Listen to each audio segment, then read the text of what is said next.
What if I told you that the secret to better leadership, stronger teams, and more successful businesses isn't strategy at all? It's not data or even innovation. It's empathy. The ability to really truly understand people, what they need, what they struggle with, what motivates them, is what separates good leaders from great ones and strong businesses from forgettable ones. And that's where the empathy really comes in.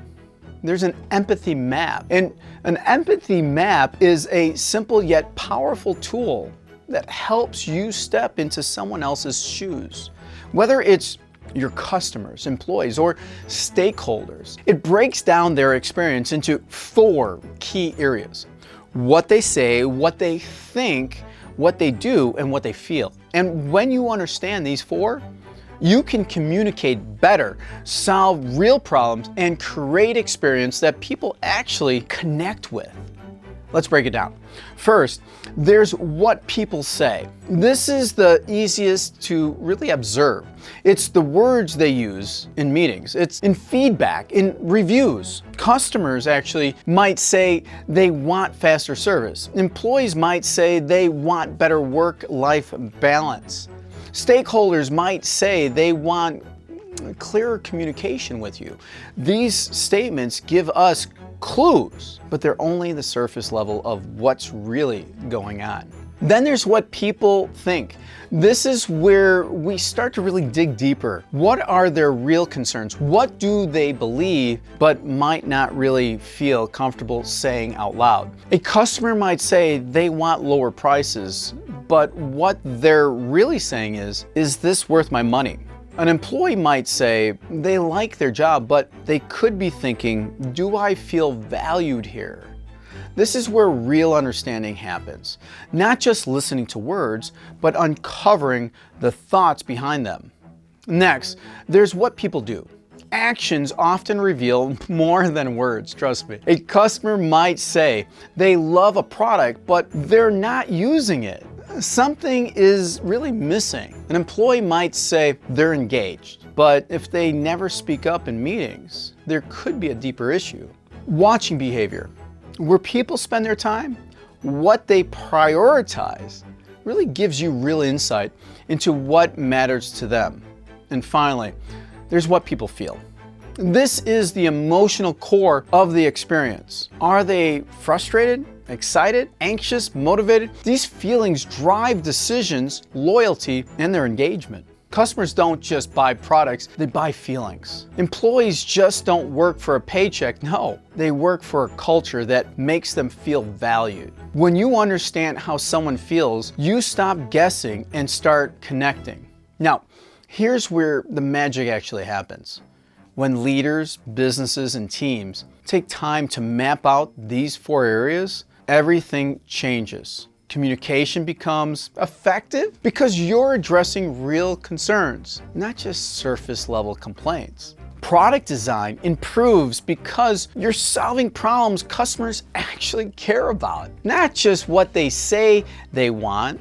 Workplace culture strengthens because leaders aren't just setting policies, they're understanding the needs and emotions of their people. Let's take an example. Imagine a company. They launch a new app. After a few months, the customers aren't even using this app. Not as expected. A basic analysis might find something of the what.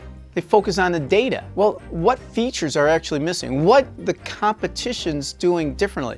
Now, an empathy map, that goes deeper. What are the customers saying about the app? What are they really thinking when they use this app? Are they struggling with something they don't want to admit? What are they actually doing? Are they downloading it but not engaging? And most importantly, how do they feel? Are they frustrated, confused, maybe overwhelmed? By mapping this out, the company might discover that users aren't abandoning the app because of missing features. No, they're abandoning it because it feels too complicated. The real problem isn't what, it's how customers feel.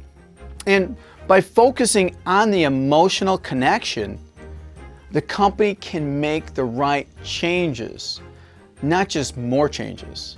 I've watched my mother and father deal with an app and the whole process of downloading it and this and that and an email and password, da da da da da da.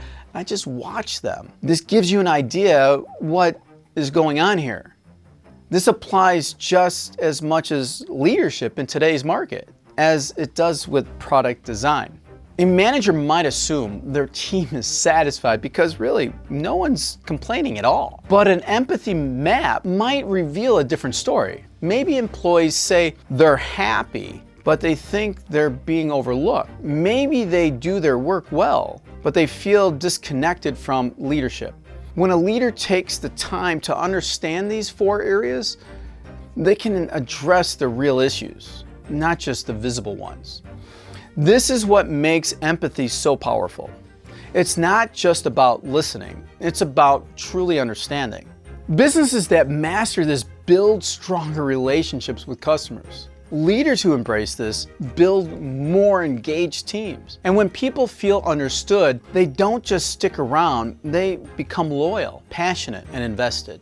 So here's the challenge. Think about the people you lead, the customers you serve, the teams you work with. What do they say? Think, do, and feel. Where are the gaps between what they say and what they actually need?